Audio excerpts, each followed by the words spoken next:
What is good, people? Welcome back to another video. Now in today's video, as you can tell, we're going to be doing another headliner. However, this is easily the most expensive and rare one I've ever done. If this goes wrong, better wave goodbye to the Golf, because we'll have to sell that to cover the cost of the headliner. The headliner in question came from a Lancia Delta HF Integrale 8 valve, a homologation car spawned from the rules of Group A Rally, which stated that in order to qualify for FIA approval, car manufacturers had to produce a minimum of 2,500 identical models. The 8 valve featured a 2-litre 8 valve engine with a Garrett T3 turbo to give it more grunt. The Italian hot hatch produced around 185 horsepower. The power was sent to all four wheels via its viscous coupling centre diff, which sent 56% power to the front and 44% to the rear. Obviously it's suffering with the typical sagging headliner, and we have got some lovely material to lay over the top. This is obviously going to be a little bit more lighter from factory, and this is a nice faux suede opposed to the Law material, so it's going to give a nice premium look, but also going to lighten up the interior a little bit. We're going to leave these sections black just to keep it looking a bit more OEM, and this is easily one of the weirdest headliners I've ever seen. The sections that are in black are all a separate piece, so as you can see where this line is, it's just kind of bolted together with a piece of sheet metal. Okay then, obviously we're missing a sunroof at the minute, but once we've finished this, the chap will pick it up. He's going to drop off the sunroof at some point. As soon as this is finished, I want it out of the house because it's so valuable. I don't want anything to go wrong with it. So it looks reasonably robust. The material itself is really strong. It's like it's made of like a rubber. But anyway, with all that talking, let's crack on. If anybody wants any trim work, wrapping, headliners, seat upholstery, anything like that, all my social medias are in the link in the description. You will see on my Instagram, if you scroll down, I've got loads of pictures of previous work I've done, and you will also see the progress on the Mark II Golf that I sat outside just now. So, that out of the way, let's crack on.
Right guys, we have now completed the headliner.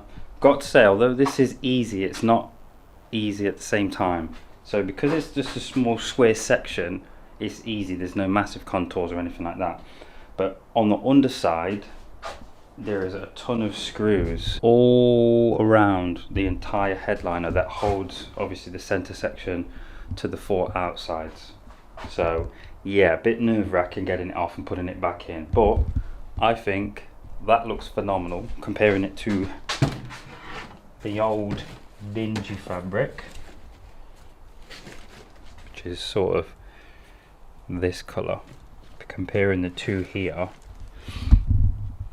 not too bad at all. I think it looks so much better, a bit more, I always say a bit more modern, but it's a bit more premium. It looks a little bit better, how it should do, like on a higher spec car that would come with like some kind of Alcantara roof. I know it's not Alcantara, but it's similar.